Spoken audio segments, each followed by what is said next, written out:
नमस्ते विभो विश्वमूर्ते, नमस्ते नमस्ते चिदानन्दमूर्ते, नमस्ते नमस्ते तपोयोगगम्य, नमस्ते नमस्ते श्रुतिज्ञानगम्य,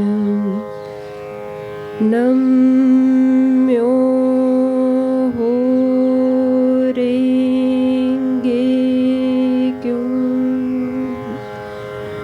नम्यो हो रेंगे क्यों, नम्यो हो रेंगे क्यों। एक ओंकार सतनाम करता पूरख, निरमो निरवैर, अकाल मूरत अजूनी सैभम, गुरु प्रसाद जपाद सच, जुगाद सच, है भी सच, नानक होसी भी सच। कुरान से प्रार्थना। अल फातिहा। बिस्मिल्लाहिर्रहमानिर्रहीम, अल्हम्दुलिल्लाहि रब्बिल आलमीन, अर्रहमानिर्रहीम, मालिकी यौमिद्दीन, इय्याका नअबुदु व इय्याका नस्तईन, यहदिनस सिरातल मुस्तकीम, सिरातल लज़ीना अनअमता अलैहिम गैरिल मग़दूबि अलैहिम वलद्दालिन आमीन। पहले ही पहल नाम लेता हूँ अल्लाह का, जो निहायत रहम वाला मेहरबान है। हर तरह की स्तुति भगवान के ही योग्य है। वह सारे विश्व का पालने पोसने वाला और उद्धारक, परम कृपाणु, परम दयालु है। आखिरी दिन का वही मालिक है। पाप पुण्य का फल देने का वक्त उसी के अधीन है। हम तुम्हारी ही आराधना करते हैं और तुम्हारी ही मदद मांगते हैं। ले चलो हमको सीधी राह, उन लोगों की राह जिन पर तुम्हारा कृपा प्रसाद उतरा है, उनके रास्ते कभी नहीं जिन पर तुम्हारी अप्रसन्नता हुई है, या जो मार्ग भूले हुए हैं। तथास्तु। मजदातमोई वहिष्ठा स्रवाश्चा शोधना चा वोचा, तातु बहु मनंधा शाचा ईशुदे मस्तुतो, क्षमा का श्रद्धा हुरा फेर शेम, वसना हई शेम दाओ अहम।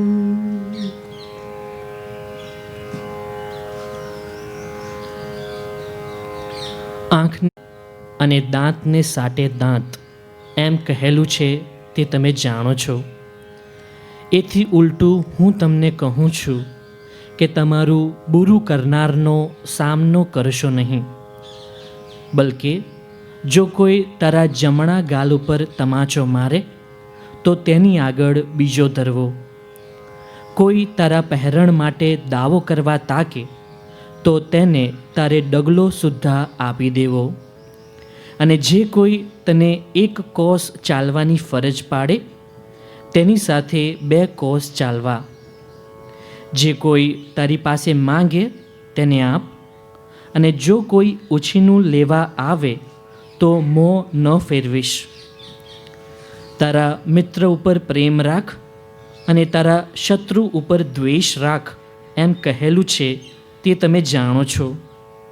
પણ હું તમને કહું છું કે તમારા શત્રુ ઉપર પ્રેમ રાખો અને તમને રંજાડનાર માટે દુઆ માંગો, તો જ તમે તમારા પરમપિતાના સાચા સંતાન થઈ શકશો।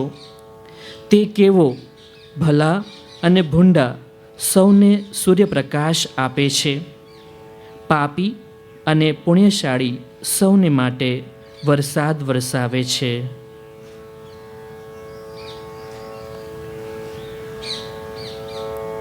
અંતાણમ ઓમ નમો સિદ્ધાણમ ઓમ નમો આયર્યાણમ ઓમ નમો વજાયાણમ નમો લોય સવસાહુણમ એસો પંચન મુક્કારો સૌ પાવપણાસણો મંગલાણં ચ સંવેસી વઢમં હવૈ મંગલમ.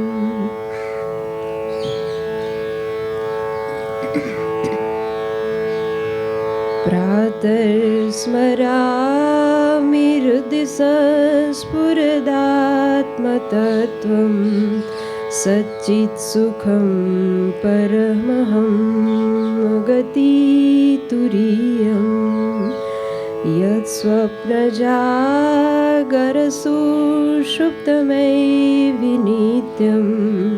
તદ્બ્રહ્મ નિષ્કલમહં ન ચ ભૂતસંઘં. પ્રાતર્ભજામિ મનસો વચસામગમ્યં વાચો વિભાન્તિ નિખિલા યદનુગ્रहेण યન્નેતિ નેતિ વચને નિગમાવોચુઃ तं દેવદેવમજમચ્યુતમાર્ગમ્યં.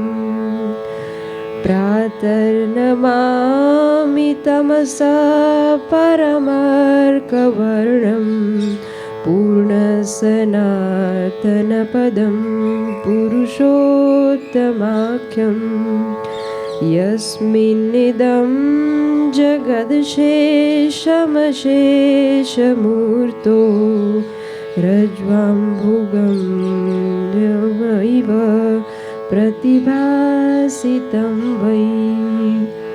સમુદ્રવસને દેવી પર્વતસ્તનમण्डले વિષ્ણુપત્ની નમસ્તુભ્યં પાદસ્પર્શં ક્ષમસ્વ મે. યા કુન્દેન્દુતુષારહારધવલા યા શુભ્રવસ્ત્રાવૃતા યા વીણાવરદંડમण्ડિતકરા યા શ્વેતપદ્માસના યા બ્રહ્માચ્યુતશંકરપ્રભૃતિર્દેવૈः સદા વંદિતા સા માં પાતુ સરસ્વતી ભગવતી નિશેષજાડ્યાપહા.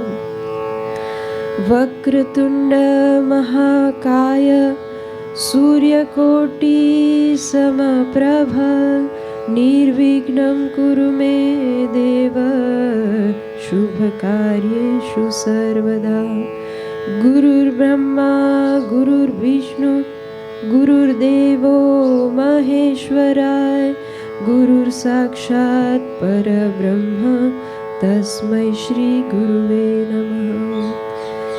શાંતાકારં ભુજગશયनं પદ્મનાભં સુરેશं વિશ્વાધારં ગગનસદૃશં મેઘવર્ણશુભાંગં લક્ષ્મીકાન્तं કમલનયनं યોગીભીર્ધ્યાનગમ્યં વંદે વિષ્ણુ ભવભયહરં સર્વલોકૈકનાથં. કરચરણકૃतं વા કાયજં કર્મજં વા શ્રવણનયનજં વા માનસં પરાધં વિહિतं અવિહિतं વા સર્વમેતત્ ક્ષમસ્વ. જય જય કરુણાબ્ધે શ્રી મહાદેવ શંભો. ન ત્વહં કામયે રાજ્યં ન સ્વર્ગના પુનર્ભવં કામયે દુઃખતપ્તાનાં प्रकाशम् स्वस्ति प्रजाभ्यं परिपालयन्तां न्यायेन मार्गेण महिं महिंषां गोब्राह्मणेभ्यः शुभमस्तु नित्यं लोकाः समस्ता सुखिनो भवन्तु। नमस्ते सतेते जगत्कारणाय नमस्ते चिते सर्वलोकाश्रयाय नमो द्वैततत्त्वाय मुक्तिप्रदाय नमो ब्रह्मणे व्यापिने शाश्वताय।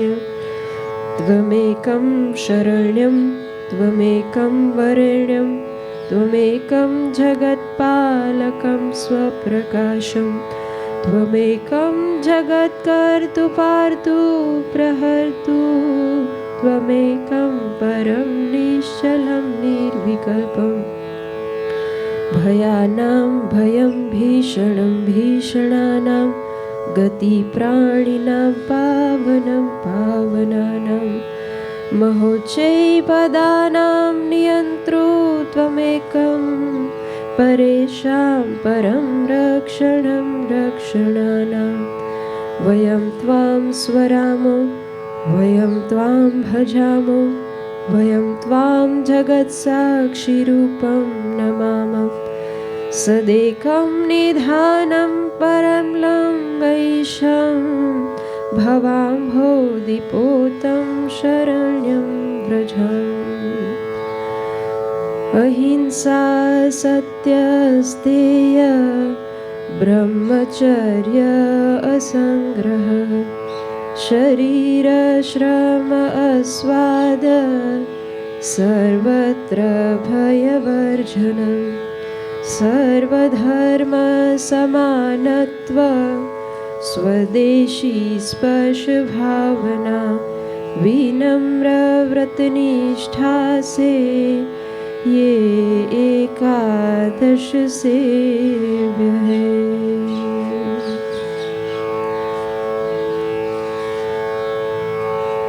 जन तो तेने कहिए जे पीड़ पराई जाने रे वैष्णव जन तो तेने कहिए जे पीड़ पराई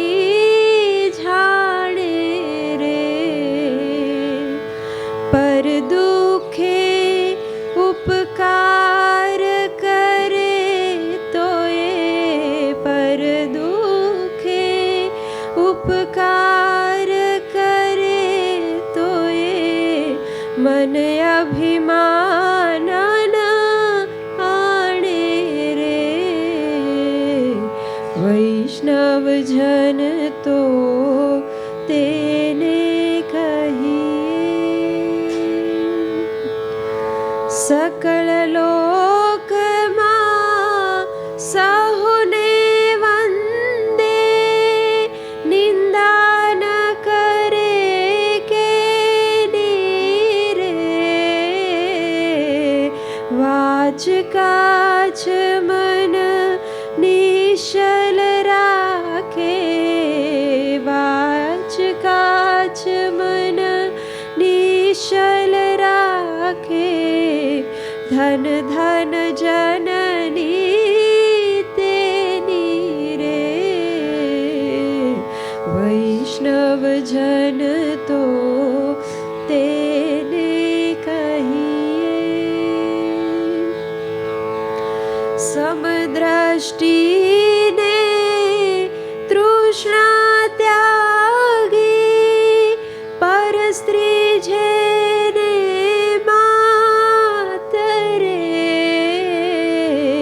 जीवा थकी असत्य न बोले जीवा थकी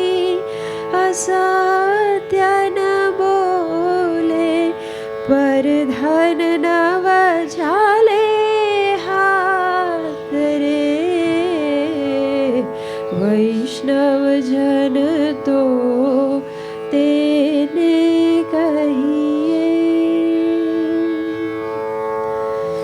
મોહમાયા વ્યાપે નહીં જેને, દ્રઢ વૈરાગ્ય જેના મન મારે. મોહમાયા વ્યાપે નહીં જેને, દ્રઢ વૈરાગ્ય જેના મન મારે. રામ નામ શું તાળી લાગી, રામ નામ શું તાળી લાગી. સકળ તીર્થ તેના તન મારે. વૈષ્ણવજન તો તેને કહીએ. વડલો ભીને કાપટ રહિત છે, કામ ક્રોધ નિવાર્યા રે. ભણનાર સૈયો તેનું દર્શન કરતા, ભણનાર સૈયો તેનું દર્શન કરતા. કુળ એકોતેર તાર્યા રે. વૈષ્ણવજન તો તેને કહીએ જે પીડ પરાઈ જાણે રે. વૈષ્ણવજન તો તેને કહીએ. વૈષ્ણવજન તો તેને કહીએ. વૈષ્ણવજન તો તેને કહીએ. પતિ રાઘવ રાજા રામ, પતિત પાવન સીતારામ. રઘુપતિ રાઘવ રાજા રામ, પતિત પાવન સીતારામ. રઘુપતિ રાઘવ રાજા રામ, પતિત પાવન સીતારામ. રઘુપતિ રાઘવ રાજા રામ, પતિત પાવન સીતારામ. ઈશ્વર અલ્લાહ તેરે નામ, સબકો સન્મતિ દે ભગવાન. ઈશ્વર અલ્લાહ તેરે નામ, સબકો સન્મતિ દે ભગવાન. ઈશ્વર અલ્લાહ તેરે નામ, સબકો સન્મતિ દે ભગવાન. ઈશ્વર અલ્લાહ તેરે નામ, સબકો સન્મતિ દે ભગવાન. રઘુપતિ રાઘવ રાજા રામ, પતિત પાવન સીતારામ. રઘુપતિ રાઘવ રાજા રામ, પતિત પાવન સીતારામ.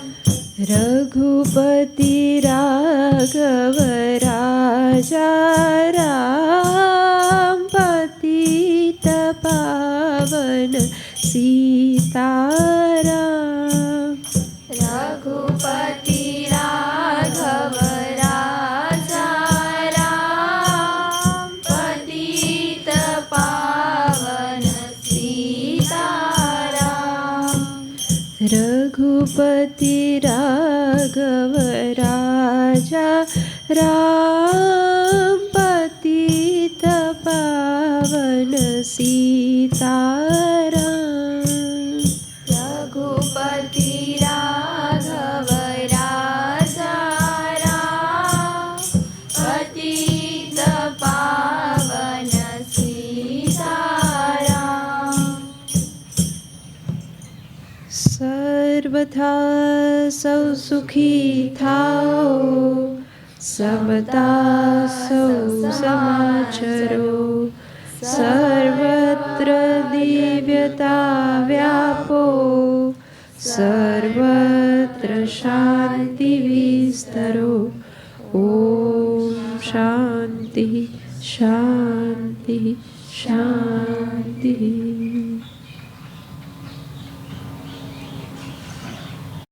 નમસ્કાર. ગાંધી નિર્વાણ દિવસની આ પ્રાર્થના સભામાં આપની ઉપસ્થિતિને આવકારું છું અને આપ સૌનો આભાર પણ વ્યક્ત કરું છું. આજના આદરણીય રજનીભાઈના પ્રાસંગિક ઉદ્બોધનમાં જઈએ પહેલાં ગઈકાલે કુંભમાં જે હાદસા થયો અને અનેક લોકોએ જીવ ગુમાવ્યા એની શાંતિ માટે આપણે 2 મિનિટનું મૌનથી પ્રાર્થના કરીશું. ઓમ.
ઓમ શાંતિ.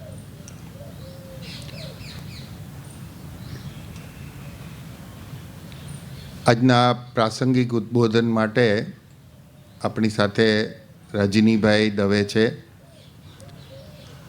રજનીભાઈ મૂળે એ ઇલેક્ટ્રિકલ અને મિકેનિકલ એન્જિનિયરના એ વિદ્યાર્થી અને અભ્યાસુ રહ્યા છે. ગુજરાતમાં થોડા વર્ષો પહેલાં આવા જેને આપણે ટેકનોક્રેટ્સ કહીએ એ બધાએ મળીને એક માનવીય ટેકનોલોજી ફોરમ કે જે પોતાની જે કારકિર્દી હોય, જેમ કે રજનીભાઈ છે એ સરકારમાં અને પછી રિલાયન્સ અને એવી બધી ટેક્સટાઇલ કંપનીમાં પણ 15-17 વર્ષ કામ કર્યા પછી એમને એવું થયું કે ના, કંઈક જુદું જીવન જીવવું જોઈએ, કંઈક વૈકલ્પિક જીવનની ખોજ કરવી જોઈએ. અને એ રીતે માનવીય ટેકનોલોજી ફોરમ એવું એક ગુજરાતમાં ઊભું થયું. એમણે ઘણી બધી પ્રવૃત્તિઓ કરી અને એમની પોતાની જે એ વખતની કારકિર્દી એ છોડીને એ રાજપીપળા પાસેના આદિવાસી વિસ્તારમાં એમણે કામ શરૂ કર્યું. અને એમની જે ડિસિપ્લિન જેને કે એ ખેત ઓજારો થતો સામાન્ય માણસ, નાનો માણસ, હાંસિયામાં ધકાયેલા માણસને કઈ નાની નાની ટેકનોલોજી, કયા ઉપકરણો જોઈએ છે એની શોધ સંશોધન, એના પ્રચાર પ્રસારનું કામ એમણે કર્યું. પછીથી વર્ષોથી જે ભૂદાન આંદોલન વખતે શરૂ થયેલું જે વિચારપત્ર હજી પણ આટલા બધા વાવાઝોડા વચ્ચે પણ ચાલે છે. ભૂમિપુત્ર એના સંપાદનનું કામ એમણે કર્યું. અનેક એવા એ ભૂકંપનું કામ હોય કે કોરોનાનું કામ હોય તો એમાં એનું લોક જાગૃતિ અને એના વિશેની માહિતી પ્રચાર પ્રસારનું કામ, પ્રકાશનનું કામ એ યજ્ઞ પ્રકાશન સાથે રહી અને એ કરી રહ્યા છે. આજે આપણી સૌની વિનંતીને માન આપીને એ પ્રાસંગિક ઉદ્બોધન નિમિત્તે ગાંધી નિવારણના દિવસે આવ્યા છે. આપ સૌ વતી એમને આવકારું છું અને એમને પ્રાસંગિક ઉદ્બોધન માટે વિનંતી કરું છું. અસ્તુ.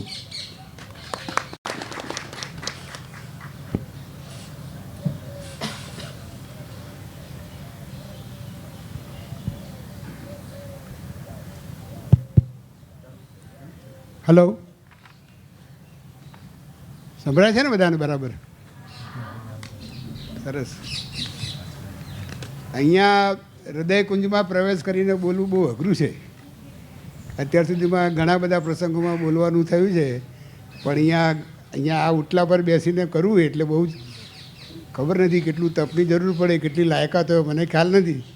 અતુલભાઈને કંઈ મારામાં થોડુંક દેખાયું હશે, થોડું મિત્ર ભાવે, એટલે મને જે અહીંયા આમંત્રણ આપ્યું બદલ આશ્રમના જયેશભાઈ બંને ભાઈઓનો આભાર માનું છું.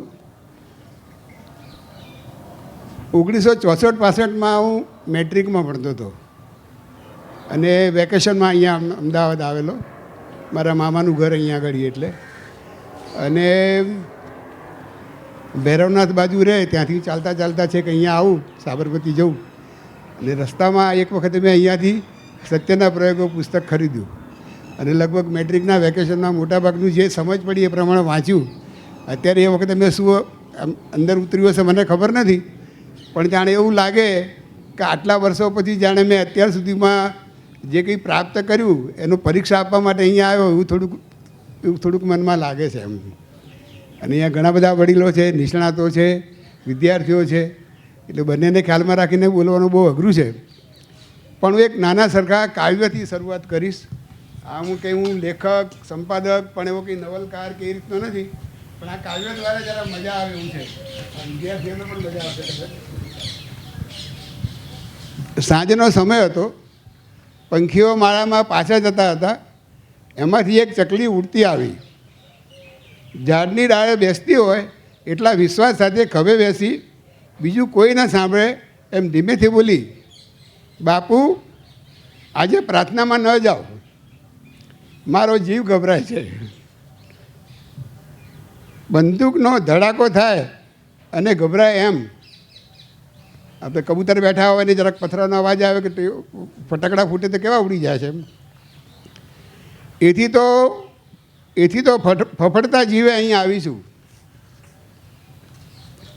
તમારે ખભે બેસવા, મારે જવાને બદલે મને અહીં સધિયારો મળી રહેશે એવું માનીને આવીશું. મહાત્મા એટલે ગાંધીજી બોલ્યા, હું જાણું છું, મને સંભળાય છે ઊંડેથી ધડ ધડ ધડ, મારા હૃદયના ધબકારા જેમ ધક ધક ધક, એટલે જ છેલ્લી પ્રાર્થના કરવા જાઉં છું.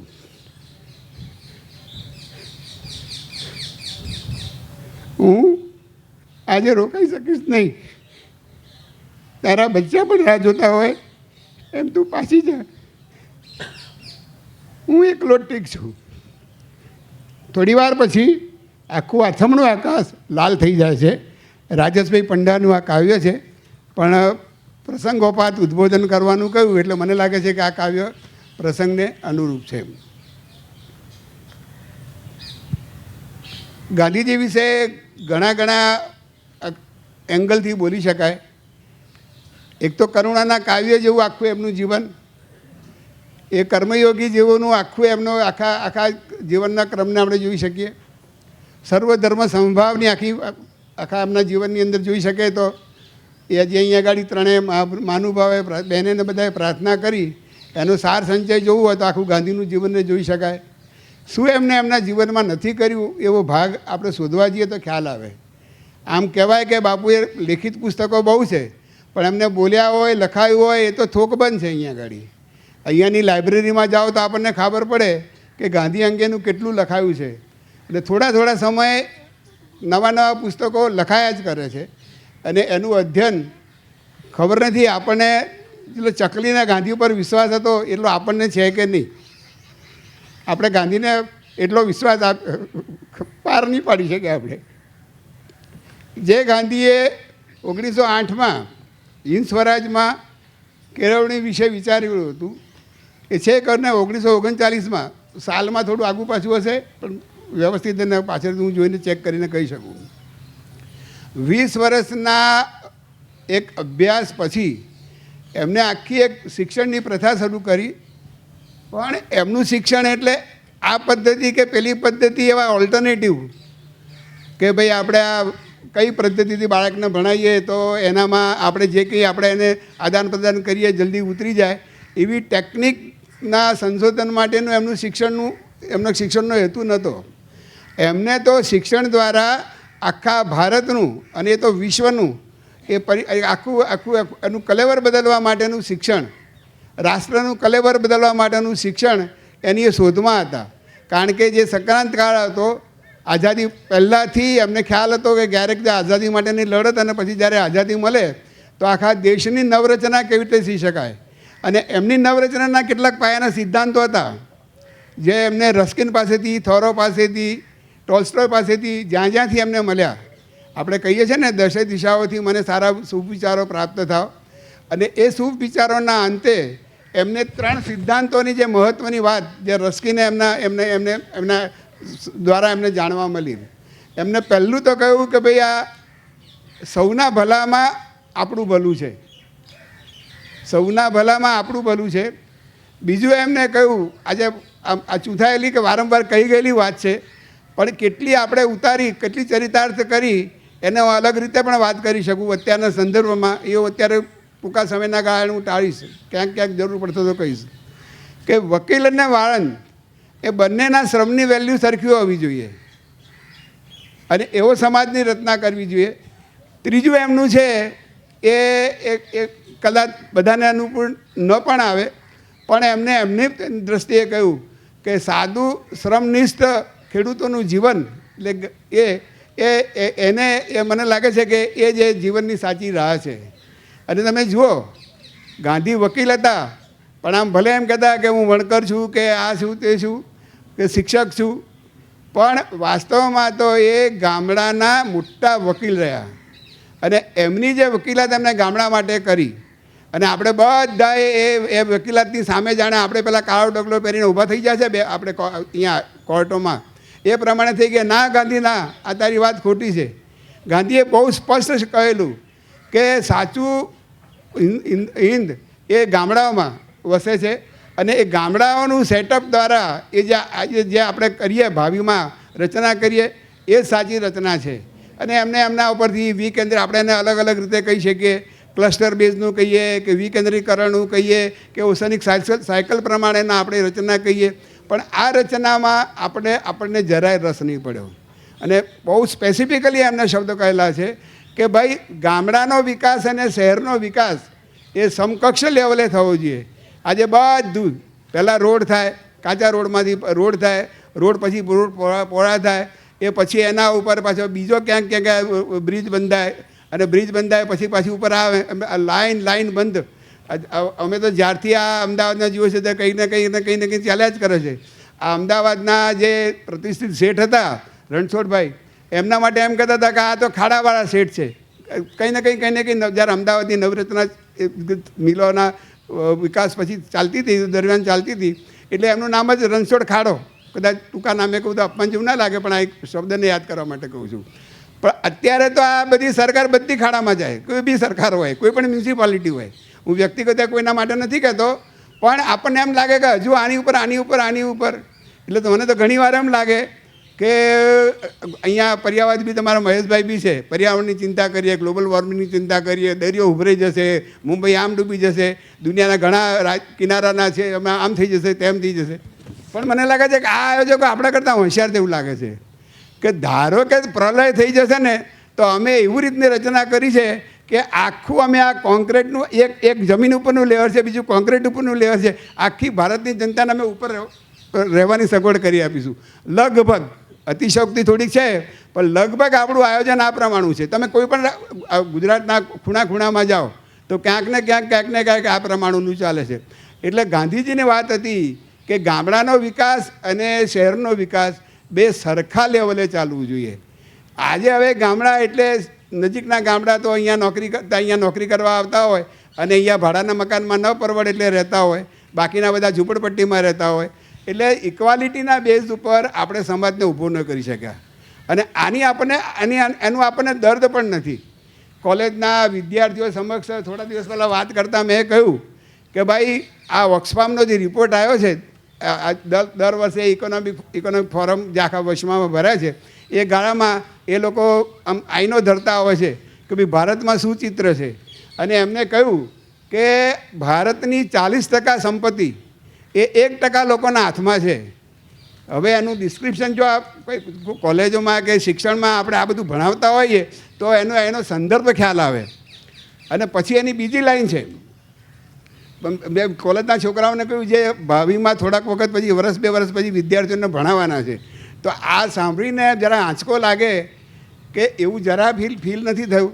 કારણ કે હવે આપણે આપણી જાતને વિકાસ માટેની આખી જે તરાહ છે એનાથી આપણે આપણી જાતને ડિસએંગેજ કરી દીધી છે.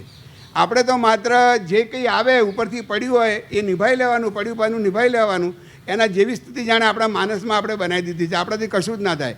ગાંધીજી સ્વરાજ્ય માટે એમ કહેતા હતા, જ્યારે સામાન્ય માણસને, આમ આદમીને એવું લાગે કે હું જે કંઈ વિચારું એ પ્રમાણે સમાજનું ઘડતર કરી શકું, એવી ઉર્જા મારામાં આવે અને એવું વાતાવરણ મને મળે, ત્યારે હું એમ માનું કે આપણે ખરેખર સ્વતંત્ર થયા છીએ.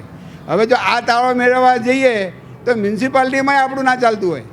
સામાન્ય માણસ, આપણે બહુ લાંબી વાત કરી કે લોકો માટે, લોકો દ્વારા, બરાબર. હવે લોકોનો તો લોભ થઈ ગયો છે. લોકસત્તા એટલે જ્યાં પ્રજાની સત્તા લુપ્ત થઈ જાય એને આપણે લોકસત્તા જાણે એવું આખું વાતાવરણ બનાવી દીધું છે. આવી ઘણી બધી વાતો છે કે ગાંધીજીનામાંથી આપણે શીખવી પડે.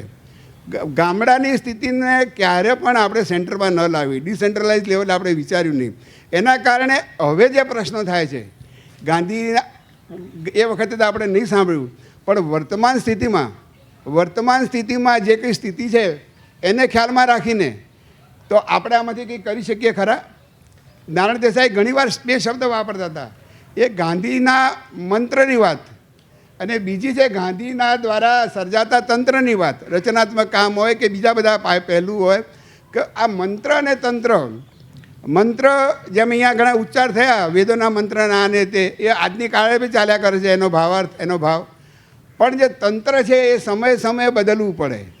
અને અત્યારના જેટલા ફ્યુચરિસ્ટિક લોકો છે, નામ અત્યારના બધાને નથી આપતો, પણ એ બધાનું કહેવું છે કે જે સમાજ વહેતા પરિવર્તનમાં એક સાચી દિશાના જે કંઈ હોય કરેક્ટિવ ફેક્ટરમાં જો એ પોતે એનું એડજસ્ટમેન્ટ ન કરે, એને ખ્યાલમાં રાખીને ન કરે, તો અત્યારે આપણે ગાંધીની જે કંઈ માળખાગત વાત હતી, ઇન્ફ્રાસ્ટ્રક્ચરની વાત હોય કે જે કંઈ હોય, એ જ પ્રમાણે નહીં, પણ વર્તમાનમાં જે રીતે જરૂર પડે એ પ્રમાણે આપણે આપણી ડિઝાઇન કરવી પડે. આ ડિઝાઇન કરવાની હામ પણ આજે આપણામાં છે નહીં. પ્લાનિંગમાં કે એ લેવલે હા આપણે અત્યારે એટલું કરી રહ્યા છીએ કે ભાઈ જે સરકાર નથી કરી શકતી અને પ્રજાનો એક વર્ગ છે એ ગરીબીમાં ધકેલોતા જાય છે. ખબર નથી 80 કરોડ લોકોને આપણે અનાજ આપીએ છીએ, છતાં આપણે આમ માનીએ છીએ કે કઈ રીતના આંકડા તે ખ્યાલ નથી. અત્યારે એની બધા તો લાંબી વાત નહીં કરી શકીએ કે ભાઈ આપણે ભૂખમારાનો ક્રાઇટેરિયા શું ગણવાનો, ગરીબીનો ક્રાઇટેરિયા શું ગણવાનો, પણ આપણે એમ માને કે ભાઈ એમ કહેવાય કે 5% 10% ગરીબી થઈ ગઈ. તો આ કંઈ પ્રત્યક્ષ રીતે આપણને દેખાય નહીં. અલગ વખતે અલગ આંકડાઓ બહાર પડતા હોય છે, પણ એની પાછળનું એક બેકગ્રાઉન્ડ હોય, સંદર્ભ હોય. એ સંદર્ભ જોયા વગર આપણે એમ માનીએ, આપણે હરખપદુડા થઈ જઈએ કે ના બધું પતી ગયું. આમાં આપણા મિત્રો જે ગાંધી ચીડિયા માર્ગે કામ કરવાવાળા અને બીજા જ મિત્રો, એના માટે જે NGO શબ્દ વપરાય છે, પણ એ ક્યારેક ક્યાંક શિક્ષણનું કામ કરે, ક્યાંક આરોગ્યનું કામ કરે, આપણે એને કદર કરવી જોઈએ, એની ના નથી. પણ મૂળગત માળખામાં શું થાય કે આવું ન થાય? રોજગારી કેમ વધે? આજે રોજગારીના પર્સન્ટેજ બી આપણી પાસે આવ્યા જતા હોય. પરિવારમાં જ જોઈએ, પરિવારમાં જ આપણે પૂછીએ કે ભાઈ આપણા આટલું ભણ્યા પછી એમને રોજગારી મળી? ડિગ્નિટી સાથેની રોજગારી એટલે ગમે તેવી રોજગારી નહીં, ડિગ્નિટી સાથેની રોજગારી એ પોતે પોતાને મેન્ટેન કરી શકે એવું. ગાંધીના આયોજનમાં એ ક્યાં બીજી રીતે આ બધાનો ખ્યાલ એમને હતો અને એ વખતના ગાળામાં એમને અલગ અલગ અભ્યાસો કરતા, વાતો મૂકતા હતા, એ પ્રમાણે આયોજન કરતા હતા. એમની સાથે જે નિષ્ણાતો હતા એ નિષ્ણાતોને પણ એમાં લગાવેલા. એ વસ્તુને વિનોબાજીએ આગળ ચલાવી. ગાંધીજી 48માં ગયા પછી વિનોબાજીએ ઘણા વર્ષો સુધી કામ કર્યું, 17-18 વર્ષ સુધી કેટલા બધા કિલોમીટર માઇલોની એમને યાત્રા કરી અને એમને આખી બુદાન ગંગા વેવડાવી. એમને તો ઘણું બધું એમને આ બધા પરિવર્તનમાં કહ્યું. પણ વિનોબાજીની હાજરીમાં જ, ગાંધીની હાજરીમાં ગાંધીને આપણે ભૂલી ગયા, વિનોબાજીની હાજરીમાં જ વિનોબાજીને આપણે ભૂલી ગયા. એમની ગ્રામ સ્વરાજની કલ્પના છેલ્લે જે ગાંધીજી કહેતા હતા ડિસેન્ટ્રલાઇઝને ગ્રામ સ્વરાજની બાબતમાં, ગ્રામદાનની બાબતમાં, એ અલગ સંપત્તિદાનની બાબતમાં આપણે પછી કંઈક ચેક બેલેન્સ કરીએ છીએ કે ભાઈ ચલો કશું જ નહીં તો કંઈ નહીં, તો કમસે કમ તમારી પાસે માની લો કે કોઈ સ્ટ્રક્ચરના કારણે, વર્તમાન સ્ટ્રક્ચરના કારણે પૈસાનો જમાવડો થઈ જાય તો એ જમાવડાને તમે એવું એક કામ કરો ભાઈ કે ભાઈ મેં તો મારી બુદ્ધિ વાપરી અને અત્યારનું સ્ટ્રક્ચર જેના કારણે મારે ત્યાં ઢગલો થઈ ગયો. આઝીઝ પ્રેમજી જેવા કહે છે અત્યારનું સ્ટ્રક્ચર જ એવું છે કે આઈટી આમાં પડો એટલે તમારે પર્વતો જેટલા તમારા પૈસા ભેગા થઈ જાય. તો કે ભાઈ એવું નહીં, પર્વતો ભેગા થઈ ગયા વાત બરાબર છે, જે કંઈ વાતાવરણ હોય, પણ હું એને પાવડો લઈને માટીને સમતલ કરી નાખીશ. આ સમતલ કરવાની વાત પણ આપણે નહીં સાંભળી. એટલે જે ઇન્ડસ્ટ્રીયલ લોકો જે ગાંધીની આજુબાજુ હતા એ પણ ન કરી શક્યા. અત્યારે તો હવે જે કંઈ કોર્પોરેટ સેક્ટર છે એમ જ રાહ જુએ કે બજેટ આવે ત્યારે પહેલાં નજર કરે કે ભાઈ આ સામાન્ય પેલા મિડલમેન, આપણે મિડલ ક્લાસ કહીએ, એ વિચારે કે ઇન્કમ ટેક્સમાં કેટલો ઘટાડો થયો અને કોર્પોરેટવાળા કે કોર્પોરેટ ટેક્સમાં કેટલો ઘટાડો થયો.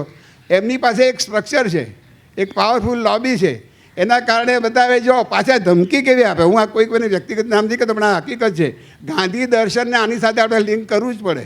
જો એ દર્શનને લિંક ન કરીએ તો માત્ર તો પછી આપણે જે કંઈ કરવું એ કરી શકીએ ના નથી.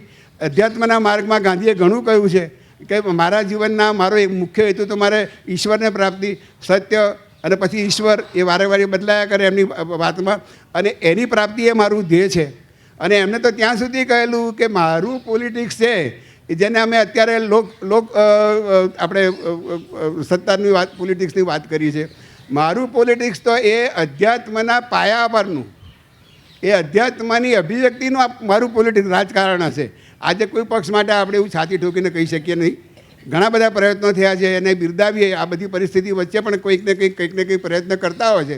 પણ કોઈ એમ વહેમ ના રાખે કે અમે તો આ ગાંધીના માર્ગનું પોલિટિક્સ ખેલીએ છીએ. બહુ કપરું કામ છે ગાંધીના માર્ગે પોલિટિક્સ ખેલવું હોય. એ પણ આપણી માટે, આપણી સામે મોટી ચેલેન્જ છે. શિક્ષણની આપણી પાસે ચેલેન્જ છે. અત્યારે ભણેલા ગણેલા લોકોમાં પ્રત્યક્ષ કામ કરવાની આવડત કમસે કમ ભારતમાં, પરદેશની હું નથી કહી શકતો, હું કંઈ બહુ એટલું બધું પરદેશ નથી ફર્યો, થોડું જોવા મળ્યું હોય, પણ એ પ્રત્યક્ષ કામ માટેની એ આખી વાત જ વિભાવના જ જતી રહી છે. હવે ઘરમાં ખીલી મારવાની હોય તો પહેલાં સુથાર આવશે ને ત્યારે ખીલી મરાય છે. વાયરના 2 કનેક્શન કરવાના હોય તો કે વાયરમેન આપતા. એવું નથી કહેતો કે તમે ના આવડતું હોય તો ગમે ત્યાં તમે ચેડા કરો, પણ ભણેલા ગણેલા મારા સર્કલમાં છે ને, અહીં ભાઈ હાજર નથી એટલે મારા માટે ઇઝી છે. મિકેનિકલ એન્જિનિયર થયેલા, BE ઇલેક્ટ્રિકલ થયેલા, ટર્બાઇન બનાવવાના ફેક્ટરીમાં કામ કરે, પણ એને પાઇપ રેન્જ એટલે જે વાંદરી એ કયું સાધન છે એને શું નામ કહેવાય એ ખબર નથી. હું એને ખરાબ કરવા નથી કહેતો, પણ આ વાસ્તવિક સ્થિતિ છે. એટલે ગાંધીજીનો પહેલો હતો કે મારું શિક્ષણ શ્રમનિષ્ઠ હોય. 3 કલાક શિક્ષણ, એટલે જેને આપણે શબ્દ જ્ઞાન કહીએ કે ઇન્ફોર્મેશન નોલેજ. ઇન્ફોર્મેશન એ શિક્ષણ નથી, કેળવણી એના માટે શબ્દ છે. એટલે ગાંધીજીના કેળવણીના મૂલ્યોની નિષ્ઠાની વાત હતી. ઇન્ફોર્મેશનની જરૂર છે તમારું રોજનું રોજ જીવન જીવવા માટે. એટલે અન્ન, વસ્ત્ર, આવાસ એ બધું કરવા માટે ટેકનોલોજીની જરૂર પડે. હું પણ ટેકનોલોજીનો ભણ્યો છું, પણ આ ટેકનોલોજીને આપણે ક્યાં વાપરી શકીએ અને કેવી રીતે વાપરવી શકીએ કોઈ લિમિટ જ નથી. ક્યાંક કંઈ થઈ જાય છે, આ આર્ટિફિશિયલ ઇન્ટેલિજન્સ આવે એટલે આપણે ગભરાઈ જઈએ છીએ. શહેરવાળા ઊંચા થાય અને કોઈક જગ્યાએ એ બાબતમાં એન્વાયરમેન્ટ ના હોય તો ધડાક દઈને નીચે પડી જાય. શહેર આધારિત, ગાંધીજી તો ઇન્સ્યોરન્સના પણ વિરોધી હતા. અને આ બધું હું મારા જીવનમાં 100% આચરું છું એવું ના માનતા. મેં કહેલું મારી પેલી એક મર્યાદા છે, એ મર્યાદાની વચ્ચે તમે જે મને બોલાવ્યો બદલ હું આભાર માનું છું. હું બધા ચેકલિસ્ટમાં, ગાંધીના ચેકલિસ્ટમાં હું પાસ જ ના થયો. આ પગથિયું ચડવાની બી લાયકાત નહીં મારી મળે. પણ અત્યારે આખું ઇકોનોમિક્સ ગાંધીજીના સાથીએ એ માનવ અર્થશાસ્ત્ર પુસ્તક લખેલું, અને એ વખતના અર્થશાસ્ત્રમાં અત્યારે બી એ ભાષા છે એ બહુ અલગ અલગ રીતે કહેવાય કે ભાઈ ઇકોનોમિક્સ એ નાણાંનું તંત્રનું, વ્યવસ્થાનું તંત્ર છે, એને મોરાલિટી સાથે કંઈ સંબંધ નથી. ગાંધીજી પહેલાં જ કે અર્થતંત્રને મોરાલિટી ના હોય એવું અર્થતંત્ર મારે જોઈએ જ નહીં. આ વાતને તમે અત્યારે જોડો, આપણે કઈ રીતે જોડી શકીએ? આપણે હંમેશા એ રીતના અર્થતંત્રને કેટલાક ફોર્મ્યુલામાં આપણે એને બંધ કરી દીધી. એ ફોર્મ્યુલાના અંતે નીચે ડાઉનસ્ટ્રીમમાં શું પહોંચે છે, જે મેં આગળ વાત કરીને 1% લોકો પાસે 40% સંપત્તિ છે, પછીની જે સંપત્તિના 3%, 3 થી 5%, મોટાભાગે 3% આ વખતના એમાં છે, એ બાકીના નીચેના છે અને ઉપર ટોપ, આમ પિરામિડ જોઈએ તો ટોપના ઉપરના, એ બાકીના પિરામિડના નીચેના તળિયાના લોકો છે, એની પાસે એ 3%માંથી 50%નું ડિવિઝન પડે છે. એટલે તમે જો વાસ્તવમાં માણસ ક્યાં છે. આટલું બધું હોવા છતાં આપણે એક શબ્દ સ્વામી આનંદ વાપરતા, કદાચ સ્વામી આનંદ માટે પણ હું શબ્દ વાપરી શકું. એ તીખા ગાંધીજન હતા, જે કહેવાનું હોય એ 2 ધડક કહી શકતા હતા, વિનોબાજીને ખકડાઈ શકતા હતા, અને ગાંધીની પણ એમ કે જો કંઈ કહેવું હોય તો એ કહી શકતા એવા તીખા ગાંધીજન. એટલે આપણે તો ન વઢવાણી મરચું રહ્યા કે ન ગોંડલી મરચું રહ્યા, એટલે આપણે તો ટોટલી આપણી આખી સેન્સ હતી એ જે ગાંધીએ તીખારો કરેલો ત્યાં આગળ વારાણસીમાં, ત્યાં આપણે જ્યારે જે યુનિવર્સિટી સ્થાપનાના ઉદ્ઘાટનમાં ત્યાં આગળ તો એ જે તિખારો ગાંધીએ કરેલો, એ તિખારાનો તણખો પણ આપણે નથી રાખી શક્યા. કમસે કમ એ તણખો પણ આપણે જાળવી શક્યા હોત તો દેશની આ સ્થિતિ છે હોત નહીં. હવે એમાં આને જવાબદાર, એને જવાબદાર એ રીતે નહીં જોવું જોઈએ. સમય પ્રમાણે જેને જે રીતે યોગ્ય લાગ્યું શરૂઆતના કાળમાં કર્યું. પણ આજની તારીખમાં આમાં મેં કહ્યું કે જે મંત્રને એ જ પ્રમાણે રાખીએ, પણ તંત્રની બાબતમાં આપણે નવેસરથી વિચારવું પડે. શિક્ષણની બાબતમાં, આરોગ્યની બાબતમાં, ટેકનોલોજીની બાબતમાં, ટેકનિકલ શિક્ષણની બાબતમાં. આજે ટેકનિકલ શિક્ષણમાં એમ જ છે, બધાને એમ થાય કે હું એન્જિનિયર બની જાઉં, ડૉક્ટર બની જાઉં. જે શાળામાં દાખલ થાય છે એમાંથી હાર્ડલી 1%, બહુ બધો 1.5%, બરાબર. પછી કોઈક જગ્યાએ પૈસા આપો અને તમને એડમિશન મળી જતું, એના કારણે ટકાવારી આવતી હશે, રામ જાણે થોડી વધતી હોય તો. પણ એટલા ડૉક્ટર બને છે, 15-20%, કદાચ 25% જેટલા એન્જિનિયરિંગમાં જતા હશે. પણ પછી શું? પછી બાકીનાનું શું? અને હમણાં જે આંકડાઓ આવે છે ગુજરાતના કે ભાઈ શાળાઓ બંધ થઈ છે, શાળાઓ બંધ થઈ રહી છે અને વિદ્યાર્થીઓની સંખ્યા ડાઉન થઈ રહી છે. તો આ કેટલીક વાતો છે. આનાથી વધારે સમયના કારણે નથી બોલી શકતો, પણ આપે અને ઘણા નિષ્ણાત માણસો અહીંયા આગળ છે, એટલે આનાથી વધારે તો કહેવાનું યોગ્ય નહીં કહેવાય. વ્યક્તિગત રીતે કંઈ વાતોચીતો કરી વાત બરાબર છે. બધા મિત્રોનો આભાર માનું અને સાબરમતી ટ્રસ્ટના બધા મિત્રોને અને સારાભાઈને બધાનો આભાર કહી અને મારી વાતને અહીંયા અટકાવું છું. આભાર. આજની આપણી આ પ્રાર્થના સભા પૂરી થાય.